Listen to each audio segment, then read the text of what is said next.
Hello and welcome to episode 82 of Random Encounter, the RPG fan podcast. I'm your host, Robert Steinman, Pale Robbie on the boards. I'm filled with a lot of rage, guys. I don't think it's good for my blood pressure.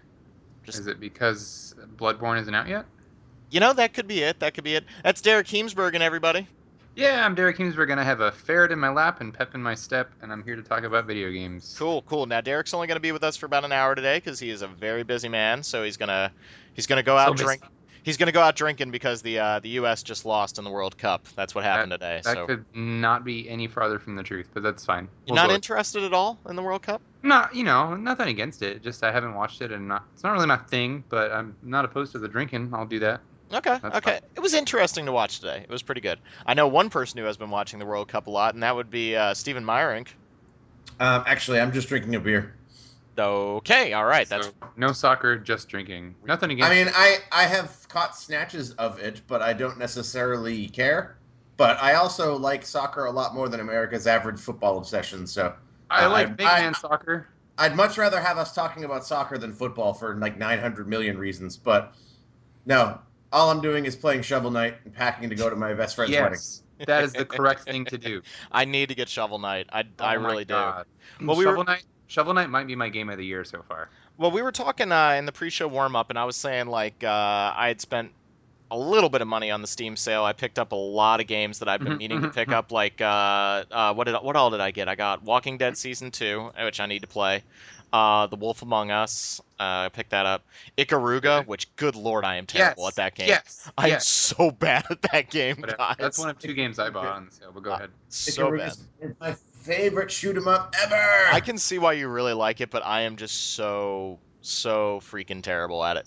You were telling us before the show that a certain game was causing you stress. Ikaruga, I don't find you compatible with Ikaruga because Ikaruga is a game about being stressed. It is a game about being stressed, but I know there's a real tactical feeling of screwing up when I'm playing it. Like, I know when I just switched over to the wrong color at the wrong point, I'm just like, well, that got me. No, what I was mentioning to you guys a few minutes ago was that two games that I played a lot of this past week were really causing me to rage in a way that I'm kind of glad that I've gotten older as a gamer and I can put it down and walk away and go, you know what? This isn't for me. It's not necessarily that it's a bad game, but I'm going to walk away from it and go, this isn't my cup of tea. The first of those games was Metal Gear Rising: Revengeance. I really, really appreciate what those guys are doing. I love the fact that they're trying to get away from combo heavy Devil May Cry, Ninja Gaiden style games. I think that's a really cool idea that they have. I love the over the top aesthetic. I think What's His Face is having a ball with like four different voices for Raiden over the course of the game. I am right. I am Raiden. I am the Jack the Ripper. Uh, I just can't. I can't get into that game's camera. That game's camera is and I'm really sensitive about camera in games. I know some people get really sensitive about like RPG mechanics or I'm trying to think about other things like the proper shooting mechanics or like the sounds of guns, whether they sound like tiny or anything. Monster raising in games that shouldn't have monster raising. Yeah, yeah, but Rising's camera to me is just like it's so bad that it's really interfering with my flow in the game and it's making it, and I know you guys don't seem to have that problem with the game, and I'm happy for you, but it's just driving me up a wall. I don't know. I didn't play the Steam release. I just played the PS3 version, and I don't know if that is an issue unique to the Steam release, maybe. But you have it on Steam, don't you, Steven? You haven't had that problem. Yeah. So okay, well, Rob's just crazy. No. I know I'm really crazy at the game. It didn't gel with me, and rather than beat my head on it all the way to completion and probably, give myself an ulcer, I just said, you know what, this isn't my cup of tea. And Steven, I did listen to you. I played it for like 3 hours. I figured out the pairing mechanic. I'm not very good at it, but I understand how it works now because that game does not tell you at all how to do it. Um, it's just that the camera is really driving me crazy. And I know that maybe sounds like a stupid reason to put down a game, but it's causing me undue levels of stress, if that makes sense. And so I was just like, yeah, we're done here. Um, I feel that that's almost like a good thing for me as a gamer because I know as a kid I would have pushed through it and probably I used to reach like I think I brought it up on the podcast back in the day. Like I used to get like real dark with games sometimes, where I would go through a period of like not playing anything that I actively enjoyed, and I would start to pull away from video games, and it would always take something to bring me back. Like Final Fantasy VII and Castlevania Symphony of the Night were two games that really brought me into video gaming again after I kind of gave it up as a kid, and I could see that like playing games that you don't enjoy to completion just to say you beat them. I could see that happening with this game. So it was just I feel like I'm older and wiser as a gamer right now. Hmm. Like it's not for me. Well, we've had the discussion about you don't want to waste your time on crappy games, and not every game is going to be a masterpiece. I think there's kind of a sweet spot as far as how low you can go before it's like, all right, this just isn't worth my time anymore, and or it being like a flawed but enjoyable experience. But if you're not having fun with the game at all, like if it's making you that upset, then what are you going to do? Look back and be like, well, that game sucked and I hated it and I wasted a ton of time, but I beat it. Yeah. Like, what's to be gained really from that? So if there's nothing to gain at all from the experience, then you're wiser to just move past it and do something more fun. Yeah. And then the other game. Go ahead, Derek. Go ahead. Oh, well, I was just going to say what game doesn't make me frustrated at all is Shovel Knight, and it's not within our coverage, so we won't ramble about it too much, but Jesus God, that game is everything I want in a platformer. It looks really good. It is so... Look, I don't know much about Shovel Knight, but I'll tell you one thing. That Propeller Knight knows how to treat his fans. Wow, you can stop. Well, you know what? I figured you would actually love that. And I'm kidding, by the way. Well, you love puns, Derek. There's an NPC in the game that just dishes out puns. Like, he's a frog, and everything he says is a pun, and they're all really bad. Well, no, they're actually all really good. And there's another character in a town later who's an angry frog, and you can tell him the puns, and he makes this really angry face when you do. Yes. And I'm assuming it's a side quest that eventually becomes I could tell him a funny joke, but I don't know. I really want to pick up Shovel Knight. I think it was just like I got so many games during Steam sale that Shovel Knight wouldn't get played right now, so I kind of want to wait until I hit like a lull. Like I feel like that's going to be a good August game for me. It was a good right now game for me, and it's going to be a good tomorrow game for me probably because I want to replay it.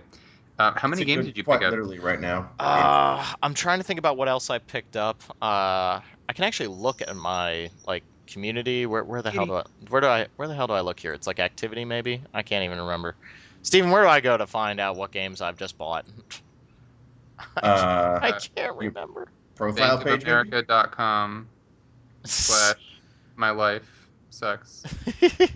Well, I picked up two games for Jackie. I picked up Oregon Trail, which is a zombie apocalypse. That game's funny. Yeah, zombie apocalypse take on the Oregon Trail. She really liked that. And then I also picked up Long Live the Queen, which is a game that I was kind of interested in, like trying to be a monarch. Somebody told me that was good. It looks nuts. You're playing as a young princess in like this anime style world who is trying to ascend to the throne, and everyone's trying to kill her, and it just seems really weird. Isn't it like a resource management kind of game? Yeah, it's like very Civilization-esque. Yeah, it looks different, and it was like $2 on Steam, and that was the magic price of just like, well, I'm gonna pick that up. Like that, why wouldn't I pick that up? Yeah. And then one of the games that I picked up, and this was upon Steven's recommendation because we heard the soundtrack at the VGL, and I still don't think the soundtrack does all that great, but I kind of like the game quite a bit, is Cave Story. I picked that up on Steam. How does it feel to be so wrong about game music all the time? I don't know. He's like, I don't know. I never really thought about it. I never really thought about it. I love Cave Story's soundtrack, man.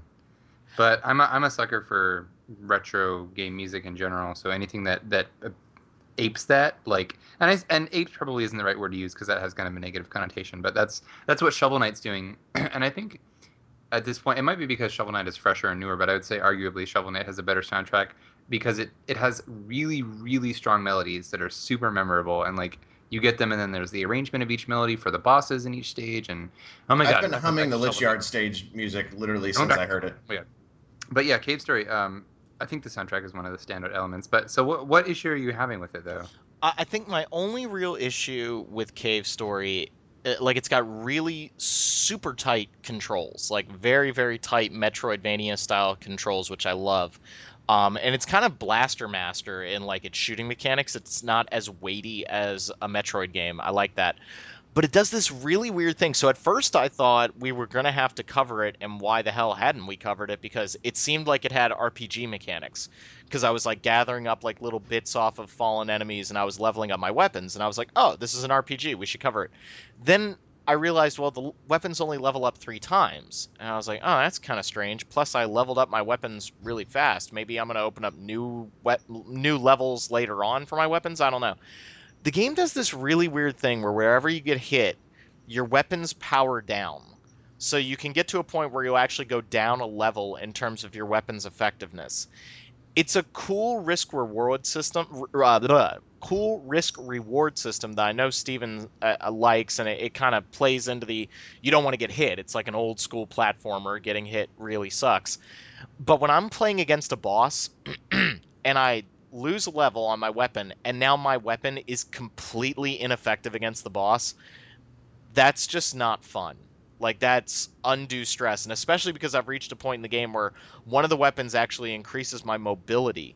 So now when that levels down and my mobility is no longer there, I feel like I've just been screwed over in the boss fight. And I really, really don't like that. I don't like power being taken away from the player. Like, I'm that guy that I hate it when a game now says, okay, in this sequence of the game, you can't use this weapon because we say you can't. Like, I really hate it when Oh, so Metroid Other M.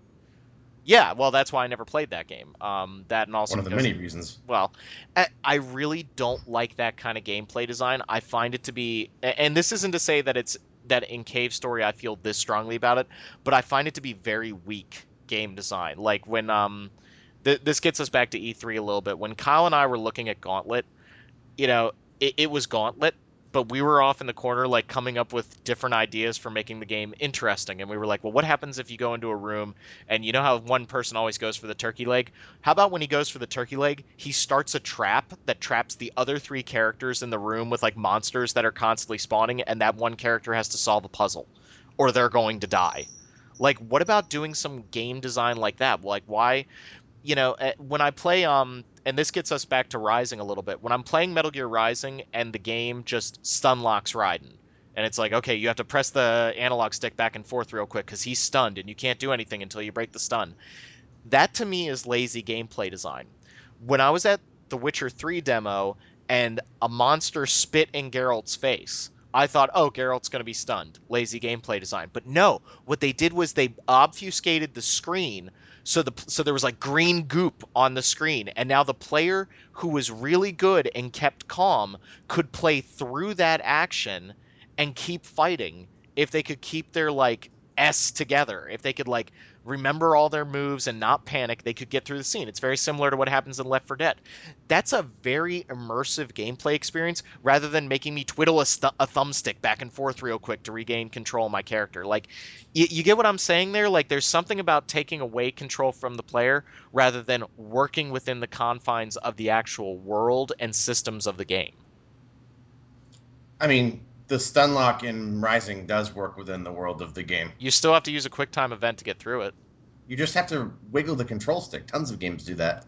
Yeah, and I think it's personally lazy. Like, why not make it something different? Why not do something like Geralt having, mucus spit in his face, and now, you have to because nobody spits mucus at Raiden. Well, if they did, they'd probably get cut in half. I agree with you, but I'm just saying, like, that it's the same thing I've seen in every game. And it's just like, why don't we try something different? Like, and in a game like Metal Gear that's trying so many things different, I want to see new things. And we're getting way off topic here, but to bring it back to Cave Story, I just feel like you're hindering the player. And I get why you're doing it, because you don't want me to get hit and you want there to be repercussions for me getting hit. But it can get to the point where now I literally can't beat the boss. Like, it doesn't matter that I still have 10 hit points left. I'm not going to beat this boss. And, it's kind of like losing the spread gun in Contra. I get it, but I don't like it. That's fair. I mean, you could still theoretically win, right? Like, you could just do piddly damage forever. I guess. It's not really fun at that point. Yeah, at that point, I'm just kind of like, No, I get it.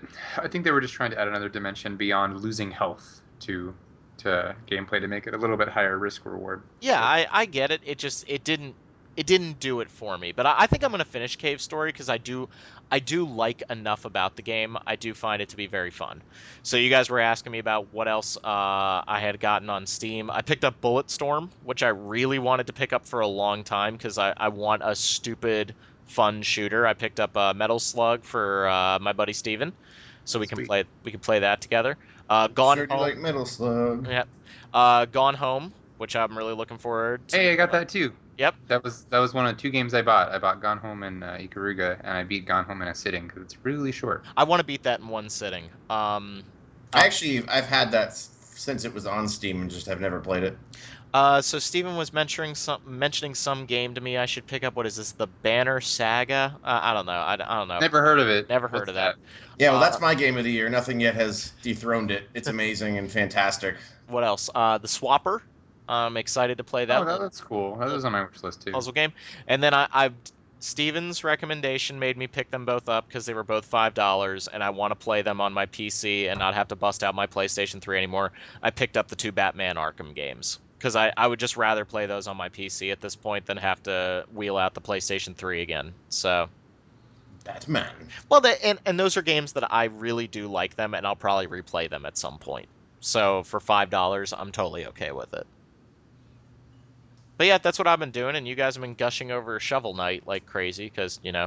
Because it's so good. I do want that game. I don't know what else to say other than it just nails what it's going for. I love retro platformers, and Mega Man is one of my most favorite series of all time. So it takes basically Mega Man's level design and mixes it with elements of Castlevania and Metroid. And DuckTales. And Mario 2 yeah. or 3. Yep, and it just does it so perfectly. Like, it controls super tightly. I love the music. I love the little touches like the world map. The writing has a lot of charm to it. It's glorious. Like, there's a sequence that you get after you beat every stage where Shovel Knight is sleeping. He's at a campfire. And on some nights, he'll have dreams about Shield Knight, which is his lost love. And, like, those are surprisingly poignant. They made me really sad.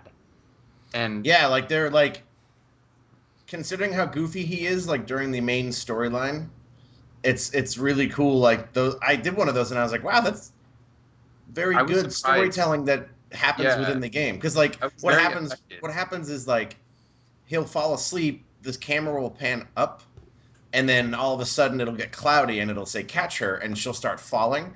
But while she's falling, they'll, like, send a bunch of enemies at you, or something will happen, and then you have to jump to catch her before she hits the ground. Yeah, I saw those on, like, I think it was game trailers, and I really liked that. Like, it was, 8-bit storytelling. It was really cool. It did a really good job of telling a story without having any dialogue. And one of the many things that they're going to be adding to the game is a gender swap mode. Like, they had a bunch of Kickstarter stretch goals, and they didn't get to implement most of those extra things like the multiplayer. There's going to be a 4-player battle mode, among other DLC. But one of the things is gender swap, which makes Shovel Knight female and Shield Knight male, and then all the bosses are also female.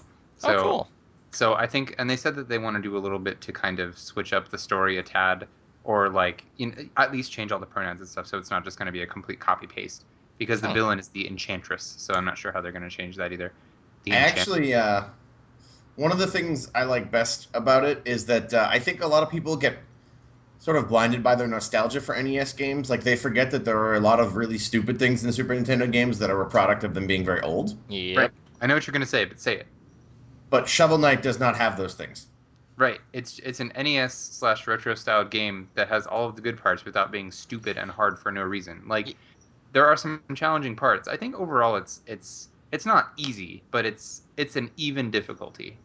Overall. Yeah, like the levels definitely require dexterity. I definitely died, but it was never like a Mega Man like 9 type thing where I'm like, I have to memorize this very specific, very difficult platforming puzzle and die 40 times before I can get past it. Mm-hmm. Right.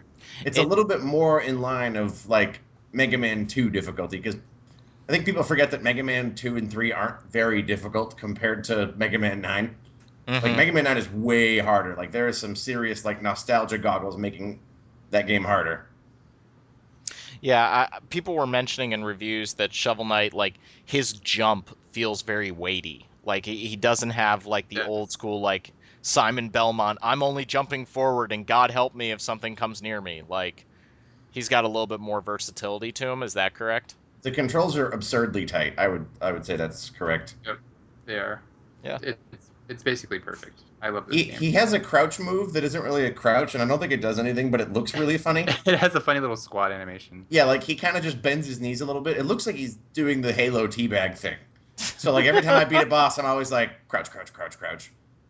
Well, Which that's is not something I normally buy into, but I find it interesting that we're all kind of playing retro platformers. Like I'm playing Cave Story, you guys are playing Shovel Knight. I beat Braid while I was at my 2-week physics conference.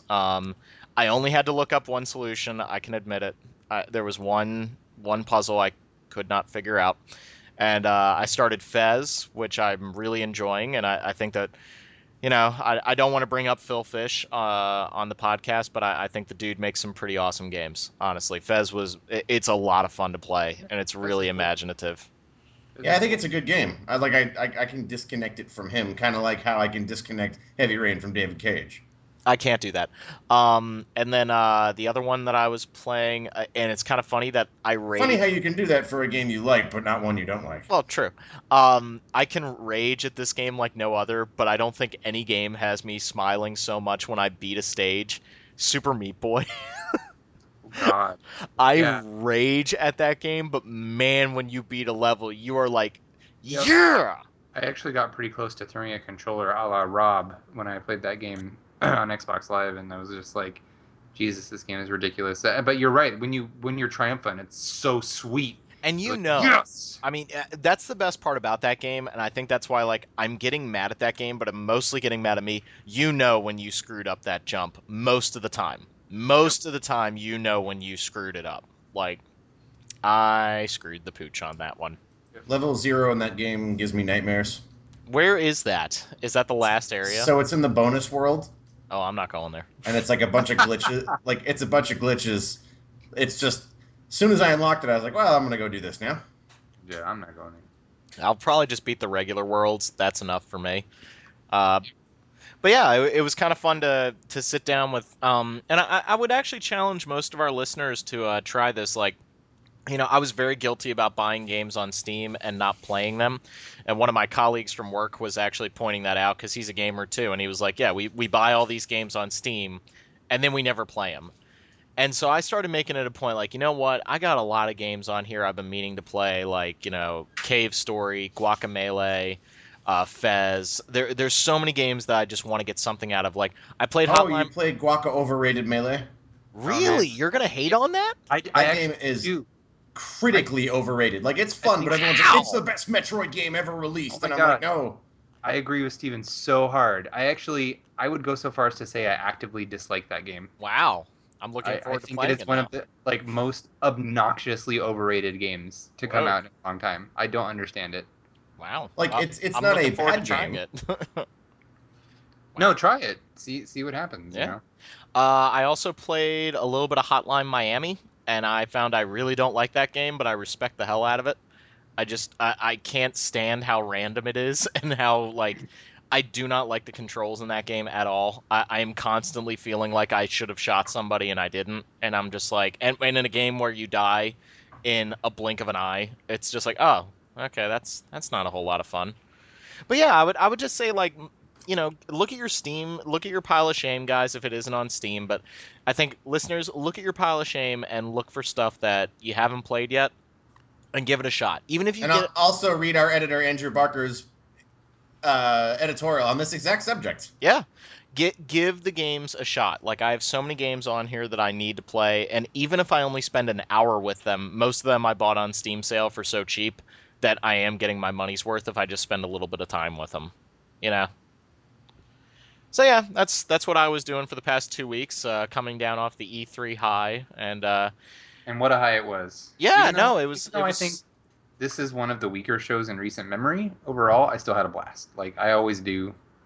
I get to see you guys, and we're actually having a conversation about that right now as we're putting together our Best of E3 awards. And Dave I think Dave spoke from the heart, saying that he kind of felt this as a reflective E3, that he wasn't really into a whole lot. I can't say the same. I also can't. I saw a lot of games that I liked. I didn't Yeah. see there was no big AAA mega adventure that I saw that I liked, but that's sort of the way things are going anyway. Like I saw a lot of cool games. Yeah, I spent a lot of time with the Indiecade, and I spent a lot of time with the indie games at Sony and Microsoft. I thought Microsoft did a great job on that respect. Things like Ori and the Blind Forest were gorgeous to look at, and a really big win for them. Um, those were the games that I saw like new stuff, maybe innovative isn't the right word, but it was new. It felt fresh. And yeah, your Assassin's Creeds and your Batmans and your Mortal Kombats, they're all there. And if you want to play those, that's perfectly fine. I'm not super interested in a new Assassin's Creed. I think I'll probably pick up the next Batman for sure, though. But there were some AAA games that I was really excited to see. I had, my thoughts on Alien Isolation. I'm really excited for that, even though the demo kind of left me a little lukewarm. But I think the big games were there, but if you don't have the interest in them, I think you had to dig a little bit deeper to find the indie stuff, or maybe get some of the behind closed doors meeting to see things like Dragon Age Inquisition, which you had to like sit in a demo booth to see. So Yeah, I like think those games were there. two of my top games were Xenoblade Chronicles X, which was just a trailer, and well, and then they had the gameplay demo, which was cool, and the announcement of Type Zero HT. Those were the two things that I cared about the most, other than Smash, I suppose. I And there were also a couple, cared a lot about Final Fantasy Explorers, which wasn't announced at the show either. Is that the right? Monster Hunter Final Fantasy? It's not Monster Hunter, it's more like Diablo, but yeah. Okay, sign me up. Sign me up. But It's yeah, so Diablo with the tactics job system they announced today. I was really excited to see Codename Steam. I thought it was kind of funny that so many people were down on that until they actually saw the gameplay. It's Valkyria Chronicles, and that's pretty awesome on 3DS. I still haven't seen Yeah. anything on that. I'll have to check it out. It looks cool. I don't think you're gonna like the art style though. It's very No, I don't at yeah, all. yeah. It's But I'll very check it out. 1950s comic book, like square jaws with like the little dimples in the jaw, and a cat person for some reason. But I like the idea of the gameplay, and Valkyria Chronicles is one of those games I really wanted to love, but I got really annoyed with. So I'm kind of hoping, some advancements here and there could be really good. Yep. So what have you been playing, Derek? As we ramble on here a little bit about E3 and everything else that we've been doing. Well, I haven't played a whole lot other than Shovel Knight lately. I'm always playing Final Fantasy 14. I don't really bring it up a lot of the time because it's hard to say much about it at this point. Well, not really hard to, but it's like I don't want to update you on my We've talked a lot about it. on my Animus weapon progress, but I will really quick. So every job in Final Fantasy 14 has basically what's an ultimate weapon. Every patch they're adding new quests to upgrade those weapons, and one of the most recent ones was like so I'm a summoner. My relic weapon is called the Veil of Wiyu, W-I-Y-U, not to be confused with the Veil of Nintendo's Wii U. But so it went from that, and I got to upgrade it to the Veil of Wii U Zenith, and then I upgraded to the Veil of Wii U Atma, which is what I have right now. The next thing is the Veil of Wii U Animus, and then finally, what is it, Novus? But yeah, Yes. so I'm working on that quest. It's a huge grind and a pain in my ass. It's actually the grindiest thing that they've put in the game so far. But It's kind of that way by design too, like yeah, it is, and that's because fine. I'm not doing it because I don't like the grind, but it's not like I'm especially punished for not doing so. Yeah, there are actually pretty close equivalents at this point still that you can earn by fighting high level content, and like Leviathan's weapon is the best thing in the game underneath the current relics or whatever. So that's fine, but I'm just kind of slowly grinding away at that. I changed my race, so I was a cat guy, and now I'm a Rogadin guy, so I'm like the big buff dude. So it's been kind of You're fun. gonna marry me. What? Yeah, sure. Eh. Yes. They're adding in-game marriage, which has benefits, so I'm gonna marry Derek. Yeah, they're adding marriage into the game, and one of the cool things they announced at E3 was that gender doesn't matter, which is pretty surprising because there was some annoying controversy back when they had first discussed the feature, like prior to the launch of the game. They had said, "Oh well, we don't want to offend anybody," and it was like, "Screw you guys! Like seriously, just be inclusive, and it doesn't matter. Like if you offend people, those people are idiots and not worth your time. I'm sorry, like." I don't feel like that would impact their sales significantly, but who knows? It's a Japanese Well, game. it didn't impact Fable's sales. Right. So they're going to add a marriage system, and they will have some benefits. So Steven's character is also male, so I just think that's cool that we can whatever, we'll get married and then have whatever. Like, Yeah, but what's next? Are we gonna start marrying our chocobos? Really? oh man, Oh, slippery slope. wow. Really? But Oh, God. so anyway, so been playing 14, and it's a great time. Next patch for that is in a week actually, and they're adding in they fight with Ramu, Oh, and and it looks so cool. it looks super cool. Yeah, his like judgment bolt of death that he calls down. I actually quit for a few months, and just came back to it, and I'm having quite a bit of fun again. Because you really don't have to get into the extreme grindy stuff, and you can still make progress and do all the fun stuff in the game. So I like That's that. really great. I think it's easy to jump into, and you can set yourself reasonable, measurable goals. Like as long as you're not trying to get the ultimate weapon, like I'm doing, and Liz has basically almost already done because she's crazy. Correct. Then it's not super stressful. It's just like, oh, here's a goal, and I can reach it as long as I put some time into it. But next patch for that, like I said, next week, it looks really cool. There's a new PvP system coming out called Frontlines, where you can have teams of, I think, like, I don't know, 28 people. 28, yeah, 28 versus 28. So it's really large scale. It actually takes place on the battlegrounds that were in the CG trailer for the game. Like if you ever saw the intro slash like the ending for Final Fantasy 14 version 1 slash the intro for Realm Reborn that has meteor in the sky, Dalamed, and like Bahamut coming out of it and wrecking everybody's Christmas. That battlefield is, well, he did. That battlefield is where it takes place, and it looks really cool. Like it's got all pieces of the moon sticking out of it and stuff. So they're adding that, a bunch of other stuff. Chocobo raising, that'll be cool. I love me some Yeah, chocobo raising. I look forward very much to being able to continue leveling my chocobo. Yeah, so lots of cool features. 14 is still incredibly relevant and incredibly fun to play.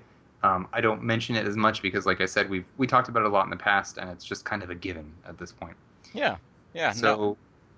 oh, go ahead. It's cool that they're still putting a lot of content into that game. I know that that's Steven's main point when it comes to paying for a monthly service with MMOs.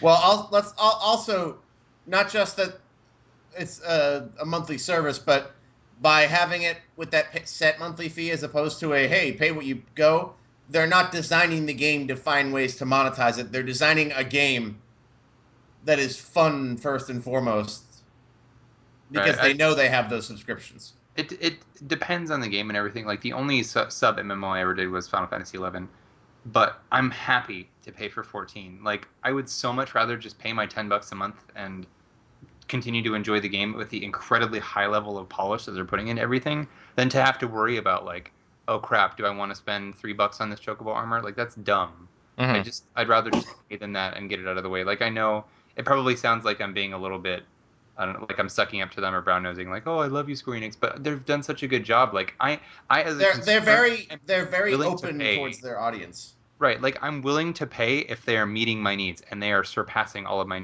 needs as far as everything that I want in that game is happening. Like there has never been a point where I'm like, oh, I'm so disappointed. It's like, no, it's just consistently great. Like the content patches in that game are bigger than most retail releases, and it's not like they're coming. We don't know when they're coming. They come every 3 months, like clockwork.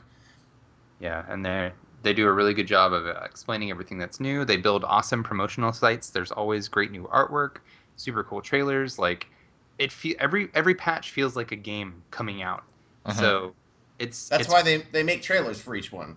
Yeah, and they're all named and trademarked and stuff. Like, so I don't know if they're trademarked actually. I gotta say, you guys almost talked me into getting it with. Well, it's an MMO. Like if you don't like MMOs at all, it is very much just it's an MMO, but it's the best, arguably. Yeah. I don't know. I think that gets to a game that I don't want to cut Derek off right now, but I think we're gonna talk about a game here in a little bit that Steven was playing, and Derek, I don't know if you were playing it too, but we'll get there. I'm interested to hear some opinions on that MMO. Derek, what else have you been playing? I have been playing a little bit of Atelier Rorona Plus, since I am the resident Atelier guy. This is the remake of it's a PS3 remake of a PS3 game. I remember we talked about this and we were like, really? That's actually a thing that's happening. But yeah, so Atelier Rorona Plus is unlike these other Atelier re-releases where they just kind of add some new costumes. This is pretty much a ground-up remake as far as it has completely new character models. They redid the battle system, so it's like the other ones on PS3, like Toturi and Meru. So it no longer has that obnoxious system where you only have HP and like all of your magic spells come out of HP. So you healed. You cast a healing spell with HP and got HP back. I was like, somebody had to have looked at this and thought this is ridiculous. They looked and they went, "This is brilliant." It's like carrying around body armor in a pocket of your body armor in Resident Evil 5. Yeah, there you go. But that's so it's better from what I can tell. I mean, it takes the framework of the superior games and just puts it in the dressing of this one. And I actually really did not like Rorona at all, which made me I had a lot of trepidation for the second one, Totally, and I ended up loving it. And I think that's actually what got me super into the series. Like, I had played some of the PS2 ones. I liked them, a good amount. But Rorona soured me, and I was like, I don't think the series is for me anymore. And then I played Totally, and I was like, oh, crap, actually, this is really good. So I'm glad to see that they made those improvements. I still think it has one of the weakest casts. They've improved the synthesis system, at least. Thank God they have the DLC music thing going on. So a feature they added in games after Rorona was in your base, your workshop, you can select music for all of the parts of the game. Like, you can select what music plays in your workshop and all the different kinds of battles, boss battles throughout the town, shops, whatever. And they have a huge suite of music to pull from. And this one has stuff from all the way back from like the original Atelier game on PS1. I think it's Atelier Marie was the very first one. And it's just all there. Like, tons and tons of classic music that you can pull from and assign to all the different parts of the game, which I think is cool because you're in the pretty well known for its music. Yeah, it has pretty good music overall, and the workshop is a place where you're literally going to spend hours synthesizing items. And I hate the workshop theme in Atelier Rorona. Like, it sounds like a chicken being strangled with a xylophone. Like, I don't understand why that's. And you sound like a chicken. Yeah.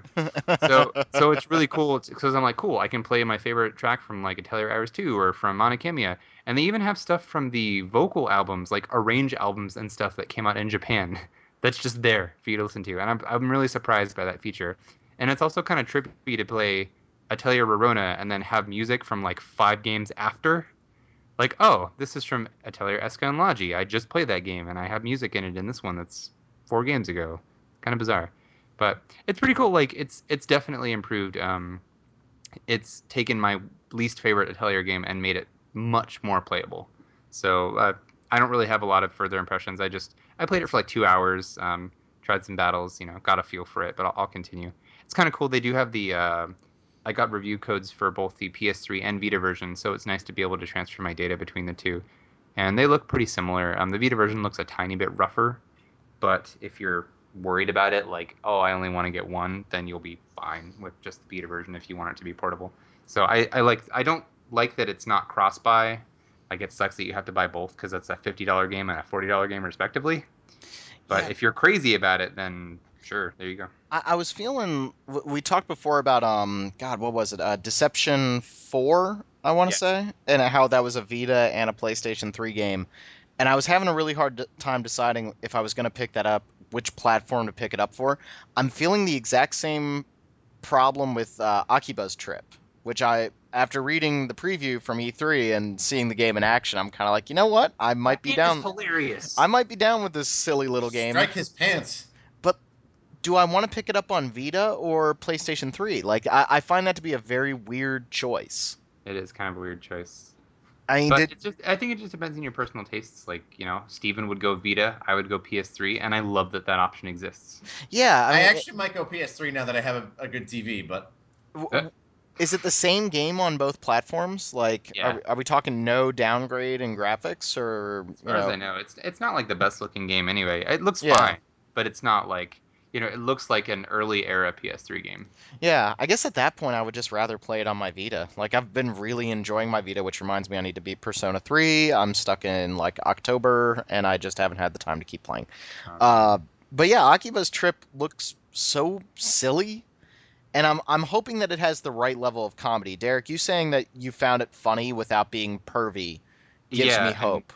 Yeah, because considering how irritated I was by Conception being so juvenile, like, this is the right way to do that kind of humor. Like, it is very much fan service and ridiculousness, but it's actually funny. It's not like again, I'm just gonna sound No, like a I, jerk. I'm no, just gonna I would say agree completely. Like, I think don't. like Neptunia is a piece of garbage, and I think Mugen Souls is stupid. Like I don't like that kind of stuff. I just think it's lowbrow, but it's not funny. It's not clever. It's just like pandering. It's lowest common denominator because they know they don't need to put much effort to sell that sort of thing.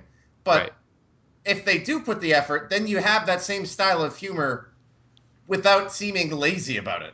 Mm-hmm. Right. Akiba's Trip is the right kind of that kind of humor. So like it's not that I'm bothered by the idea. Well, I mean it's ridiculous to be like I'm stripping people and exposing them to sunlight because they're vampires. Like that is ridiculous. And if it was handled poorly, like most games in the vein of Neptunia are, in my opinion, I'm sorry, but I would agree.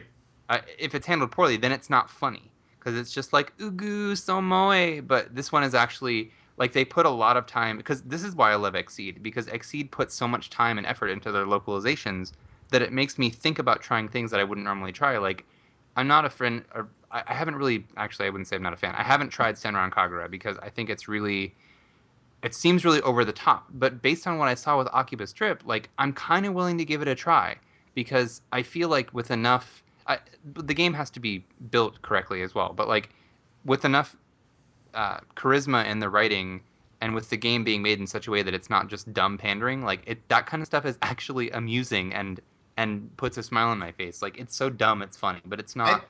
It's I don't know how else to phrase it. I think with a game like Senran Kagura, like it's not that I have no interest in them because of their like boobs content or something. It's the fact that like if it's an okay game, like we just talked about how it's okay to play an okay game, and that's true, but I'm not going to play it just for that type of like, hey, it has silly boobs content if it's not a fun game, because at that point there are plenty of other games for me to play that are just better. Right. Like I'm not going to play a mediocre action RPG or a generic attack magic item run turn-based RPG just because it has anime chicks and with bouncy boobs. Like I just right, but Akiba's Trip's actually like funny. Like the animations are amusing. Like the combat is silly. Yeah. There's a lot of care put into all the like the menu systems, the little in-game Twitter kind of thing. We talked about how they specifically approached the developer and had them make those ridiculous strip portraits for all the male characters because they only had them for female. So yes, it's dumb and there's fan servicey stuff. Well, I feel bad saying dumb. Like it's silly. And there is fan service, but A, it's equal opportunity fan service, and B, it is done, I wouldn't say tastefully, but it is done in a way that is amusing to everybody and doesn't feel pandery. Yeah, like it's not like they just threw it in there because they knew it was an easy sell. Right. Mm-hmm. Not like LOL boobs, LOL, because it's easy to do that, which is what those other games are doing and why they're not succeeding, in my opinion. I really hope it's good. I wouldn't mind actually being put on review for that because I think it's so outside of my typical wheelhouse for the site. I'd kind of like to give it a shot just to see what it's all about. Yeah. Well, we'll probably pick it up. We'll probably need 2 reviews. Yeah, I absolutely did not have any interest in it before, and I did judge it actually because I was like, it just doesn't look fun. It looks, kind of meh and dumb and whatever. But and I know I'm wavering a lot because I keep going back and forth with my usage of the word dumb. But I wasn't interested, and then it really just took playing it. And I swear, like I approached the booth at E3. I love the people at Exceed, and I started chatting them up. And Tom showed it to me, and I was like, damn if this game isn't actually funny and interesting. Like, and now I want to buy it on day one. That was the awesome part about E3, were like the little surprises, like getting genuinely surprised by a game, walking up to it and being like that's how I felt about Ori and the Blind Forest. Was I had so many people talk about it when I was in the line to see The Order, and everybody said you need to go over to Microsoft and see Ori. It's now that's the Xbox One only? No, it's Xbox One and PC. Okay, good. Yeah, that's how I felt too, and I was like, it's a Metroidvania that is completely handcrafted. There's apparently no reused art at any point in the game. Every environment has been handcrafted. It's actually doing a really good job with the Disney-style storytelling, and I'll leave it at that. And actually, I kind of prefer that if they didn't show that one scene in the trailer, so if you haven't seen it, don't see it. What's that, Derek? I just said I agree. I know what scene you're talking about, and I was like, oh, okay, well, now I have that expectation in my mind. Right. But it's so different because you really are focused on controlling the character, because the attack that you have, at least in the demo, was an attack that targeted itself. Like it was kind of a 1-2 punch of a light attack, and it just didn't. You weren't focused on using the attack; you were focused on dodging the enemies, which was really cool. So Derek's getting ready to jet out of here. Yes, I am. I hope you guys enjoy the rest of the podcast. Thanks for having me today, as always. Hey, And- we will get you back on, my friend. No Yep, I'll worries. see you guys. I'm on every episode, so. You are indeed. We can't get rid of you. Yep. Wow. Okay, catch you guys later. Love you, dude. All right, talk to you Party later. on, Wayne. Party on, Garth. Just you and me now, Steven. Just us. Just us. So the game I wanted to talk to you about was a little Yeah. game called Actually, now that it's just us, we don't have to pretend like we want to talk about anything else. We could just talk about Bloodborne. Okay, so we're going to talk about Bloodborne for like, what, 3 hours now? 3 hours. This is now the Bloodborne podcast brought to you by games that are like Bloodborne, Brought to you by the Dark Souls of Bloodborne. the Dark Souls of Bloodborne. I love it. No, the game I want to ask you about, sir, is Destiny. Ah, that's right. I forgot I played that alpha. You did play the alpha for Destiny, and I want to So- know what you thought. I actually, you know what I want to know? I want to know what the hell Destiny is. That's a reasonable question, and we're actually working on a new feature that's going to start explaining that about a lot of games. Let me save my way out of Xenoblade here, seeing how I need to focus on my explanation. So, Destiny, we weren't sure if we were going to cover it because we weren't sure what the extent of the RPG elements in it were. Because, they were showing it, and they were showing it sort of like a Halo type thing, and then they were like, well, it's sort of like a Borderlands type thing. Like, what is the deal with Destiny? And Destiny, I would argue, is probably actually even more of an RPG than Borderlands, for a lot of reasons. But so, in the alpha, you had access to one planet with it has one storyline mission. It has free roam of that planet, and then it has a strike. So the storyline mission is very much what you'd expect out of like an MMO-style story mission, where they drop you into a certain section of the very large planet that you have access to in the alpha, and you have an objective you have to run through. There's voice acting. It perpetuates the story of the world. There's a boss battle at the end. So it's sort of like a campaign mission in the vein of how a campaign mission in like an open world game plays out. In Infamous, you pick up the call. You have to go here and get this thing and fight this guy. So you have that, and then you have the free roam where you can just you start out in space, and then you pick from a global map of like, do you want to go to the PvP planet where you'll do like Halo style multiplayer matches, or do you want to go to the story mission? And you can actually just fly down to the planet and explore and find missions on the planet. Mhm. So like you'll find like a data pad on the planet that like wants you to go gather, someone from the city wants you to go get information, that sort of thing. And you can explore and find money or find currency. And the strike is really cool because that's sort of like it's like the story mission but without the context of perpetuating the main narrative. It's like a side quest basically. So it's sort of like it's hard to it's even hard to like articulate just off the top of my head, but basically you do gain levels. You have a full set of gear. You level up you can change your armor, your helmet, your gloves, your boots. You have three weapon slots. You have a special weapon, a normal weapon, and a heavy weapon. There are upgrades there are skill trees on those weapons themselves that you can branch with. So if you want to say you have a shotgun that you really like, you could add like ice to it, or you could add more knockback to it. And then you have a lot of other different equipment slots, like you can change. It's not in the alpha, but it looks like you'll be able to customize your spaceship, how it looks, where it takes you. So there's a ton of inventory type stuff in there, which it's even more dense than Borderlands, and there's more to each individual item. Is it just not to cut you off, but is it just the equipment leveling up, or does your character also level up? So your character also levels up. Okay. You could get to, I think it was level 10 in the alpha. I can't remember. I hit the cap, and it progressed pretty quickly. And the developers have said, oh, we want Destiny to play like Diablo at the high level, where you're on a loot hunt. Mhm. And that definitely is the vibe I got, because the items have a lot of variable statistics. This weapon gives you, faster cooldown on one of your action abilities, or this weapon gives you a higher max ammo capacity for your special weapon. And then your character, so if you're familiar in Borderlands with the class mod, which is an item you can equip that makes you a specific subclass of your class that buffs certain skills.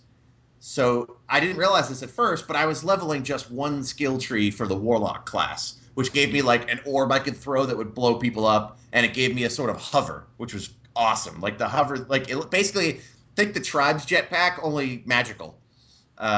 So my character had this really cool, like very floaty mobility where I could sort of hover around above people and like throw the fireball, like the power orb down. I could, shoot at them from there.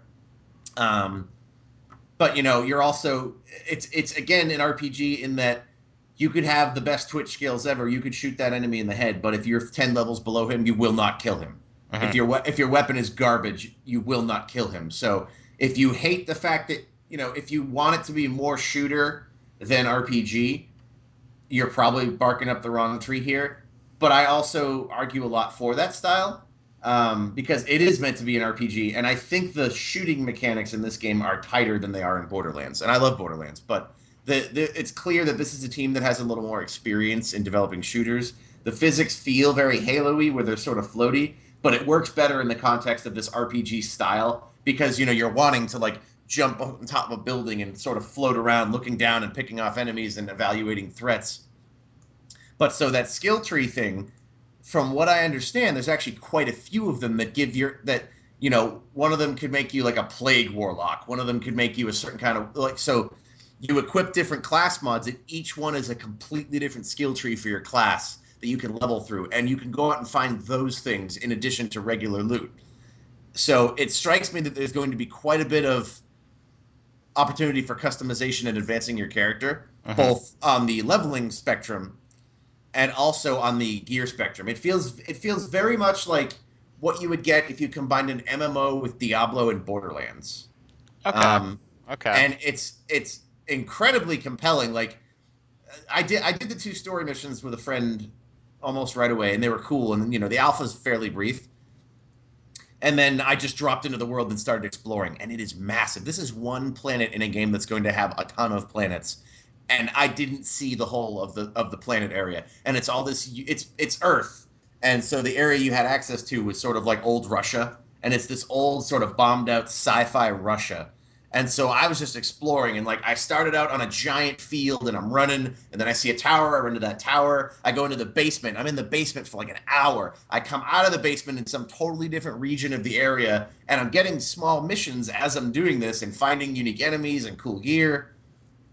And so it had a really great sense of sci-fi, like I'm out exploring this world that has really dense lore. So it was a really cool experience that I enjoyed quite a bit. And the fact that there are going to be so many of those planets is crazy to me. See, what you're speaking about right now, I'm having flashbacks to listening to old podcasts. Not that we did, but like old podcasts on other websites. And you know what game is coming up in my head over and over again? Is a little game called Hellgate London. I actually said to a few people that it sort of reminds me of what Hellgate London might have been if it had been good. Right, and for the listeners... And also, it's also important to note that Hellgate London felt like an RPG first and then an action-y shooter. This feels very much like a shooter first with solid RPG systems underpinning it. And I know I have these infuriating conversations with people, listener, you might even be one, who utterly will not budge from the Borderlands is not an RPG debate. And that's fine. You're welcome to be wrong. But what differs Fallout and Destiny and Borderlands from your average shooter, first of all, is that Fallout is not a shooter at all. It's a first-person RPG like Skyrim, is that your actions are governed by your statistics, first and foremost. No amount of Twitch skill will help you succeed in a battle, to an extent. If you're going to dodge a lot of bullets and you want to grind an enemy with 10 billion health down doing 5 damage, then by all means go ahead. But yeah, because I was gonna make the argument that with your argument, you're pushing out one of our favorite game series because Twitch skill will get you through every boss battle in that game. So yeah, Twitch skill helps. It does, but it's not like Halo where if you're flying down the air and you have dead perfect aim, you can snipe your friend and take him out and you win. Mm-hmm. This is very much the case of you'll crit, but your better gear and leveling up are going to get you a more noticeable gain. And that's another cool. That reminds me of one other thing that the game does that's interesting. Is that so when you're in these open areas, what's very cool is that every player who comes into that area is a dropship. So like if someone joins that world, you'll see their spaceship fly into the planet and drop them off. And so you have all these people in this common space, and public missions start. And that's not like a unique concept. There, Guild Wars does that sort of thing. But on the scope of these areas, it's like, everyone's running around doing a mission, and then all of a sudden, like, an ancient enemy monster comes up out of the ground, and everyone starts fighting him, and it's like this giant high-scale boss battle. That's really cool. That's another thing. All the boss battles in it were great. Like, they felt very cinematic and like something I'd expect out of a scripted single-player shooter, but with the context of being with a team of people. That was a lot of fun. Yeah, I'm kind of. I mean, I've talked before about it. I'm not. I don't know why, but Borderlands never clicked with me. I think that it was the contrast between the shooting and the RPG mechanics, because you would, like you were saying, there were moments where if you were using a level 13 gun against a level 20 enemy, you weren't going to beat them. Like, you physically could not hurt them to a point where you could actually beat them. And now that is something that was in this, I will say. So yeah. Right in the open world area, right when you first fly in, there's an area you can run off to, and it's this sort of underground subway that's actually very reminiscent of stuff you see in The Last of Us. And you're sort of exploring around in the dark, and it's cool because you have like basically the Phantasy Star Online equivalent of a mag, voiced by Peter Dinklage. That wizard came from the moon. With terrible voicing, but they're re-recording it.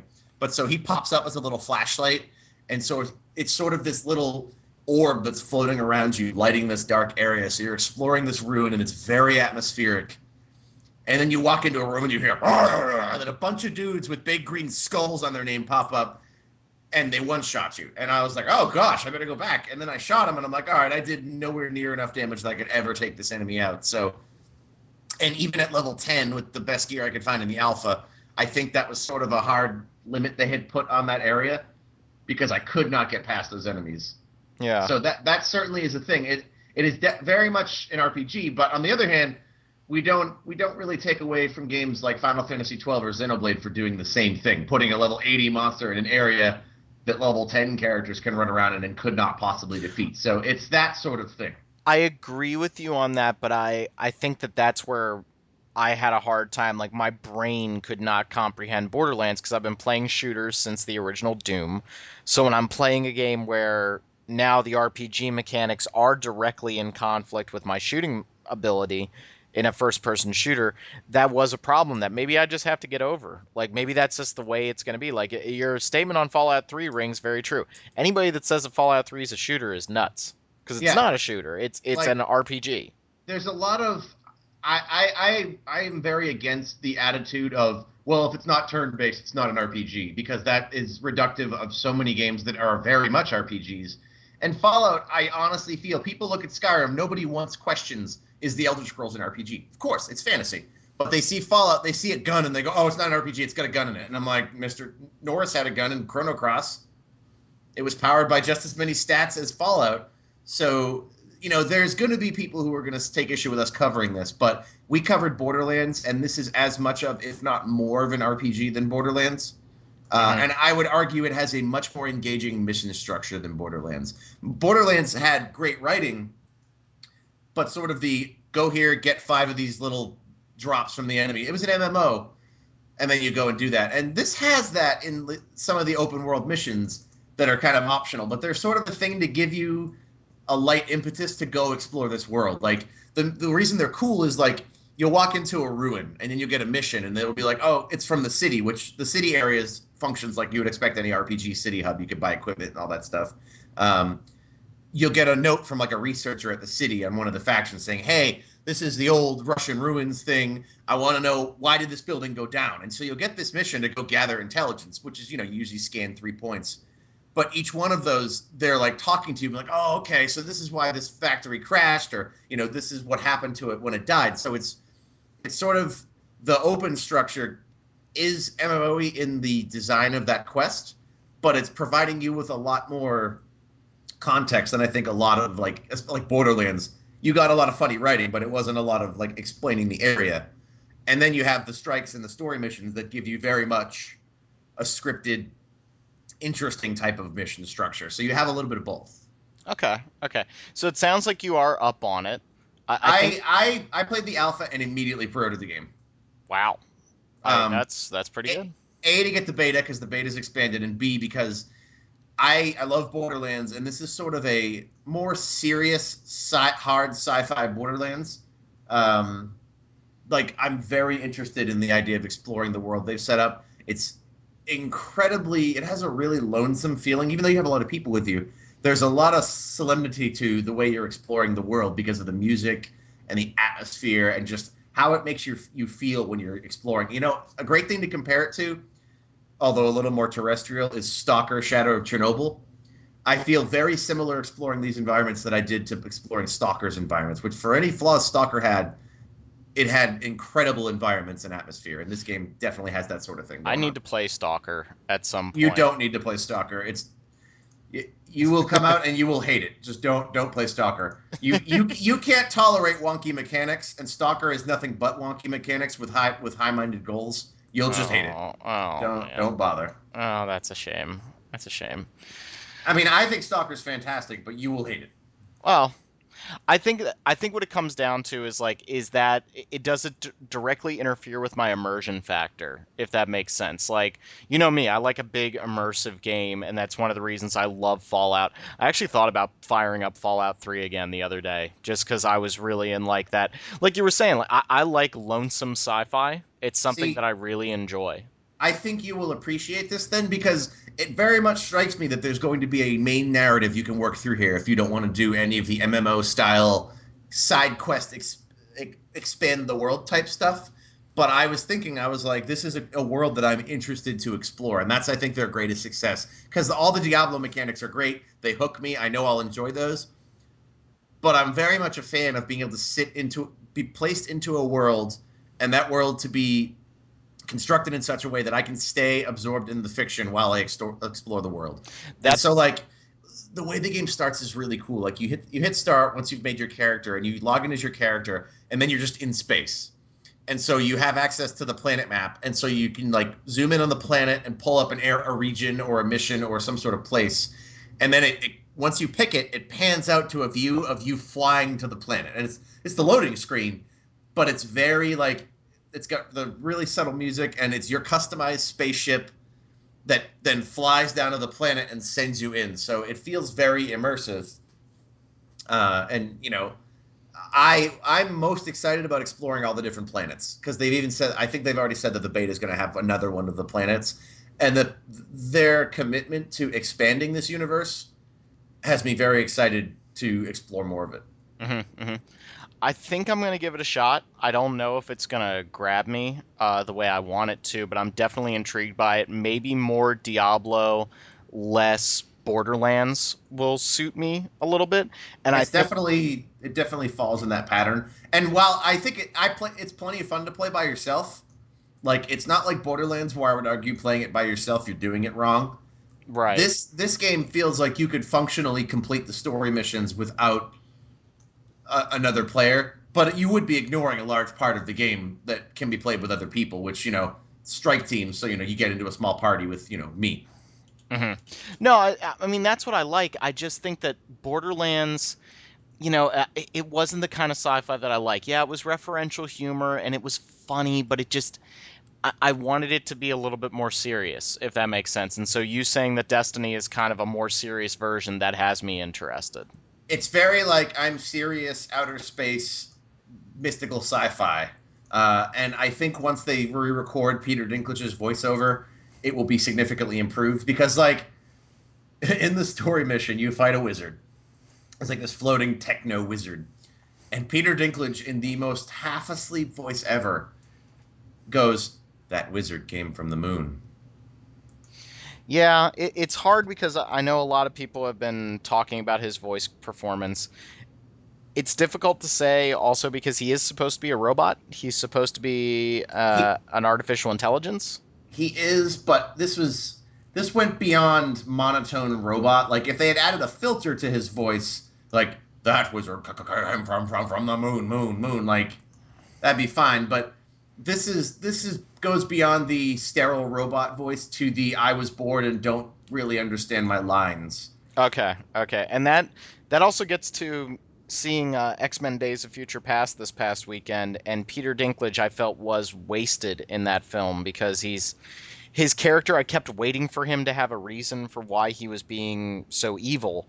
And at one point, it seemed like they were finally going to do it. They were finally going to establish his character, and then they didn't.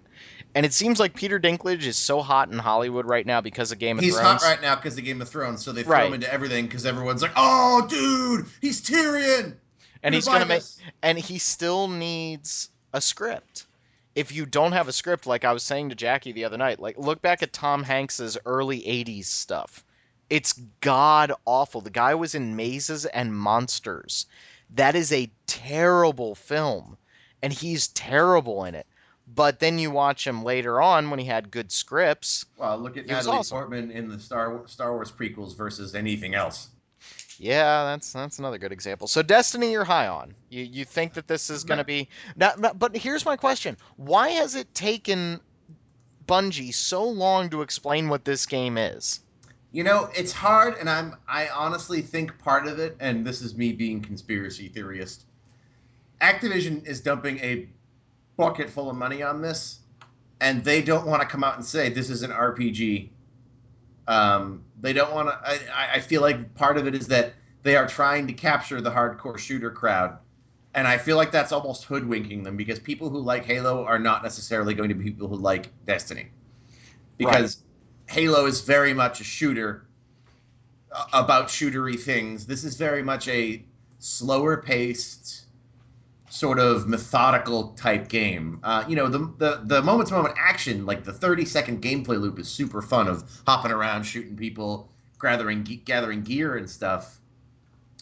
But it's hard to explain it because it is a shooter, but it's also an RPG. But it's also sort of neither of those things wholly. Like it's a hard game to explain. Because like. Think of all the setup I had to do to explain the structure of it. Like there's a world, but then there are different kinds of missions you can do on it. But it's not like it's not like an MMO, but it is kind of like an MMO. It's hard to explain, and I don't envy them having to explain this. It's just a very large scale, seamless shooter that can go from single player to multiplayer seamlessly. It's little Diablo, little Borderlands, little MMO, little Skyrim/Stalker/Halo.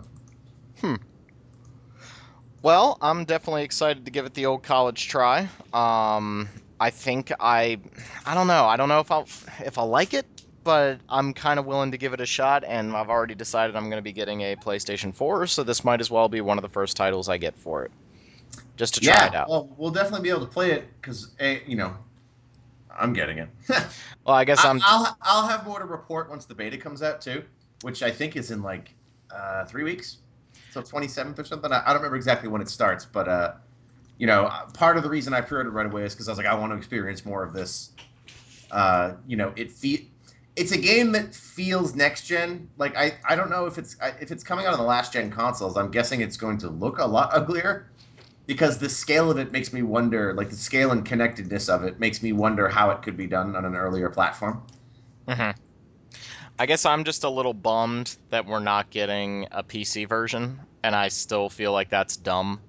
And obviously, maybe I'm missing something. Maybe they have a bunch of metrics that tell them we don't need to release this game on PC, but it really bums me out. And one of the things I learned at E3 was I can't play a shooter anymore with a controller, and I'm a little worried about that when it comes to Destiny on a console. And I can hear you clicking like crazy, Steven. That's you. No, that's not me. That's you. I'm not clicking. You were playing Xenoblade. Don't start with me. I'm not playing Xenoblade. Yeah, I need a mouse and keyboard, dude. I really... Please, Bungie, if you're listening, put mouse and keyboard controls. I have no problem playing on my PlayStation 4, but give me a mouse and keyboard, please. Like, that just... I don't know. They made that one asinine comment last year, just like, oh yeah, people don't play shooters with mouse and keyboard anymore.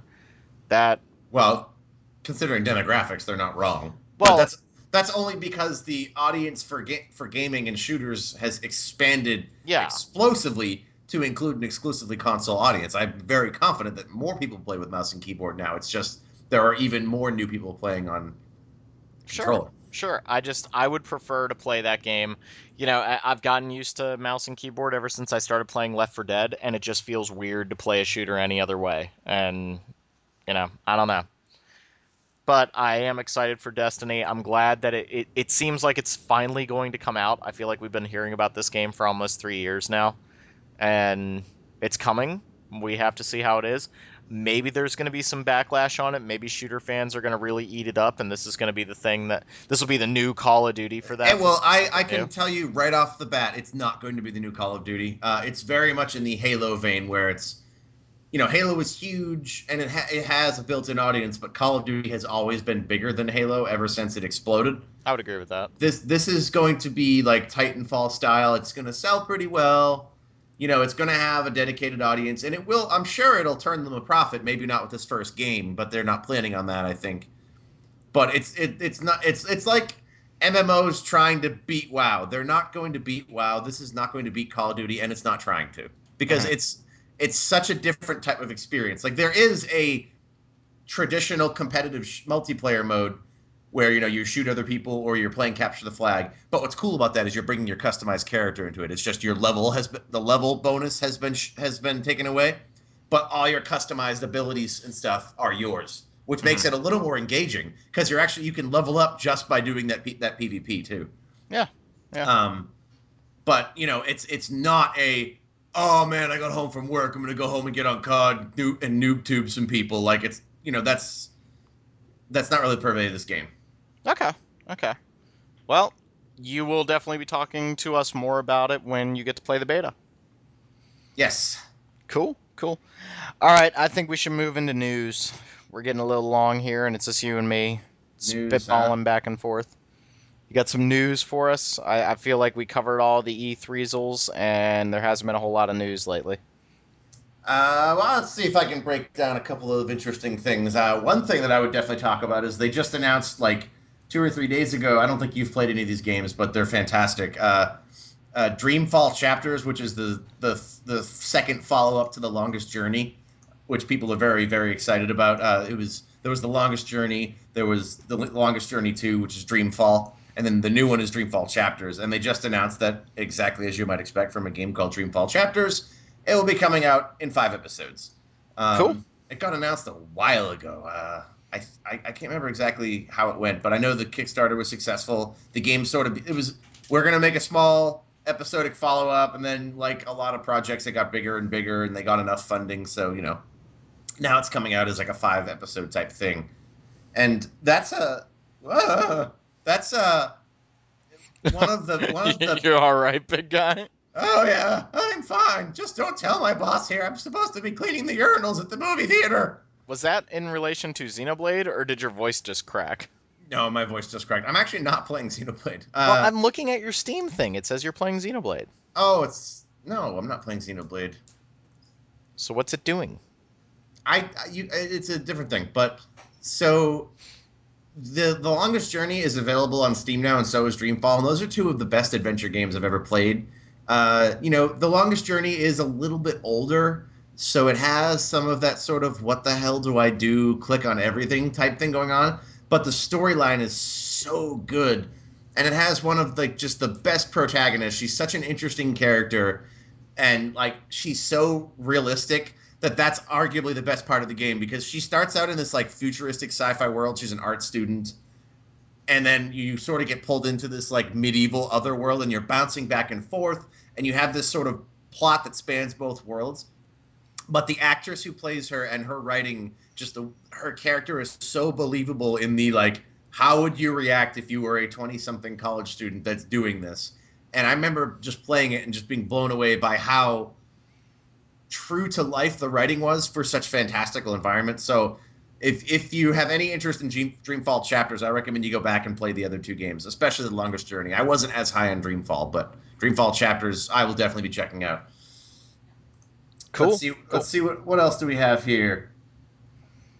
Hyperdead mentioned Neptunia Rebirth 1 is slated for a Western release.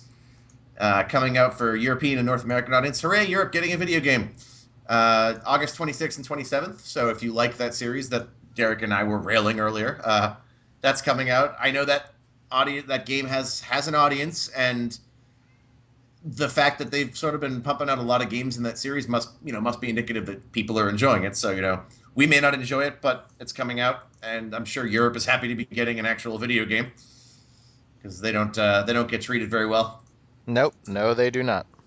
And then, also Fairy Fencer F is coming out in September. That's another JRPG that I honestly didn't expect to be getting here, especially since they designed it and said we're designing this for a Japanese-only audience. What else we get here? I'm sort of just scrolling down our front page to see anything interesting. Well, No Surge, yet another JRPG coming to Europe and the US. Europe is getting it on the 26th of September. No release date for us, but I'm guessing it'll be somewhere around there. Man, a lot of JRPGs got announced. That's good news for everybody. Well, Type Zero's announcement is the one that got you all hot and bothered at E3. That's because Type Zero is a fantastic game, and now it's going to be HD, and hooray, excitement. And I expect you to buy it. If you don't, I'm going to throw a beer bottle at you. I will buy it. I just wish I could buy it on my Vita. Yeah, but let's be realistic, though. From a business standpoint, this was the right decision to make. There are people talking about Square Enix betrayed us, and I'm like, no, you wouldn't have been able to play it at all if Square. No, it's not a betrayal issue. It's just It's a PS4 and Xbox One already have bigger audiences than the Vita, and they need this game to make money. Yeah, and the Vita has basically become the PlayStation 4 peripheral, which might actually be a good thing in the long run, but it's weird. I would agree. And, another thing, too, is I hope I'm getting this right. It is coming to the PS4 and Xbox One, right? It's not 360 and PS3? No, I believe it's PlayStation 4 and Xbox One, but we should probably look that up just to make sure. Pretty sure that's the case, and in that regard, if you really want to play it on your handheld, you can, because that's what PS4 allows you to do. Can't do it on the bone, but, such as the sacrifice you make if you buy a bone. I would agree with you. I'm looking it up right now, and it is coming out for PlayStation 4 and Xbox One.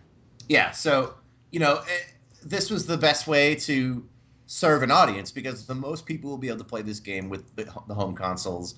I like the idea that it's on PS4 because that means this is not going to be just a simple up-texturing. Right. It strikes me that this is going to be a rebuild of the game.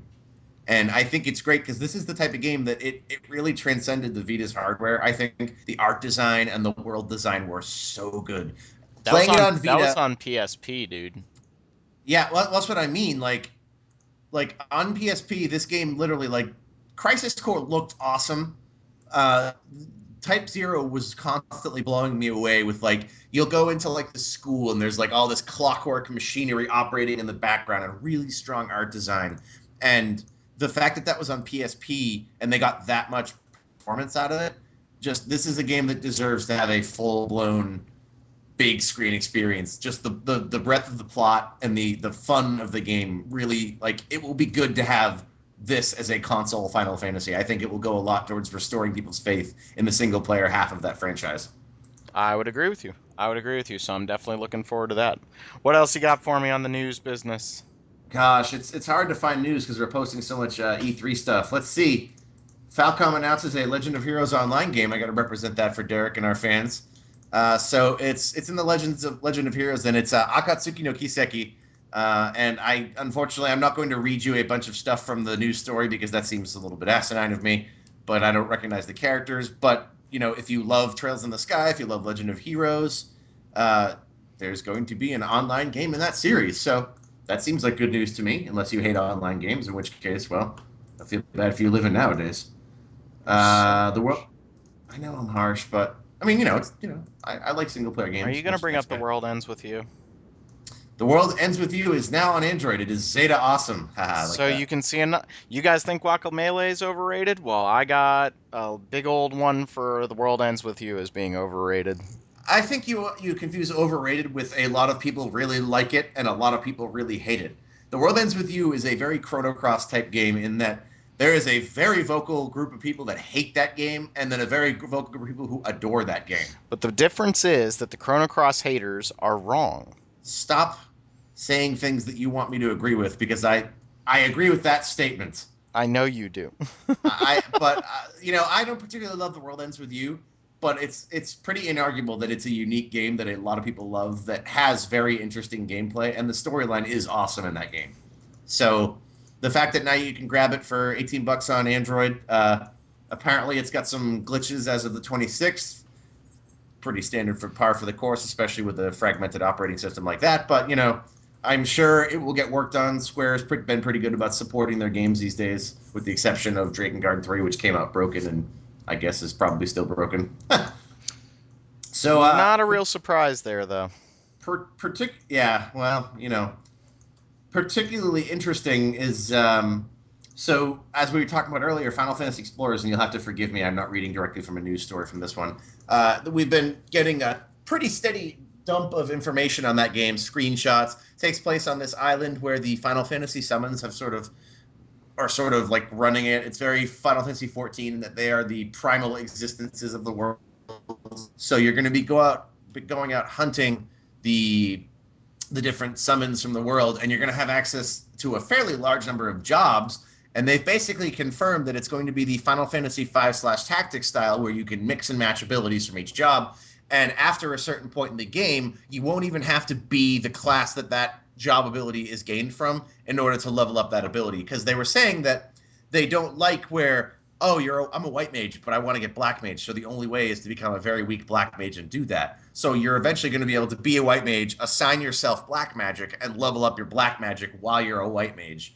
So you're going to have this it sounds like it's going to be this incredibly flexible skill system within the context of like a Diablo-style action RPG. I was sold in that game the moment they announced it, but the more they say these type of things, I think that type of class system sounds really fantastic in the context of a cooperative action RPG. So I'm very excited to see more from that. But they've been just dumping all kinds of info that you can find on our front page. And now you were pretty adamant that you felt that this was more Diablo than Monster Hunter. Can you go into more depth on that one? Like because that's been the go-to argument for everybody talking about Final Fantasy Explorers, is that it's Monster Hunter. So the Monster Hunter type games, based on my experience, are not about leveling up or customizing your class. They're more about, grinding monsters to sort of get an upgrade to your sword. They're not loot fests in the sense that Diablo is. Mm-hmm. Whereas from what I've seen, what they've explained from this, and again, I don't have the story, so I don't want to quote you something authoritative, right now. But all the things I've read make it sound more in the vein. They've talked about how it's more a Final Fantasy 14 style experience than a Monster Hunter type experience. Okay. Yeah, I mean, I wasn't trying to put you on the spot there. I was just, when that game got announced and we were hearing about it the first time, I pretty much ignored it as a Monster Hunter game. But there is a big difference, I think, for us when it comes between Diablo and Monster Hunter. So a Diablo game, I'm all about. Yeah, it's sort of, I don't know if the summons are the only thing you fight. I don't think they are, which is what makes me think more along the lines of a Diablo-style game. But, it could very well be Monster Hunter-like. We'll have to wait and see. But I think that skill and gear system will set it apart for me. Okay. if it is just the summons, it gives me a little bit of a Shadow of the Colossus vibe. You're going out fighting these giant monsters that are all in this one closed environment, and you have to find them and hunt them down. And now I'm thinking about The Last Guardian. Thank you for that. You could just think about Shadow of the Colossus. That game is awesome. That game is awesome, and I need to replay it at some point because the music is just absolutely outstanding. All right, Steven, I'm getting a little tired. Are you getting a little tired? I'm getting a little tired. I gotta go pack to go to my best friend's wedding. Our editor, Brian Tomlinson, getting married next Friday. Bachelor party this Friday. Joining the club. You guys can have that club. I'll be all right. It's a weird club to be in, but it's nice. I am a fan. That is the explanation I hear from a great many fellows and ladies. Yeah, so. It's different. But I really do enjoy it. So I have my professor's cat with me for a month, and that is all the commitment I need right now. That's fine. How did you earn a professor's cat? She asked me to take care of her cat for the month, so I am. Okay, all right. Well, thank you everybody for listening to Random Encounter. Be sure to give us positive reviews on iTunes. Make sure to talk to us on the boards. We love to hear from you guys. You can ask us questions, and we try to answer them on the show. I'd like to do another set of that. If you guys have questions about things we saw at E3, we can definitely still talk. But for Steven and Derek, who's not here anymore, thanks for listening, and we'll see you all later.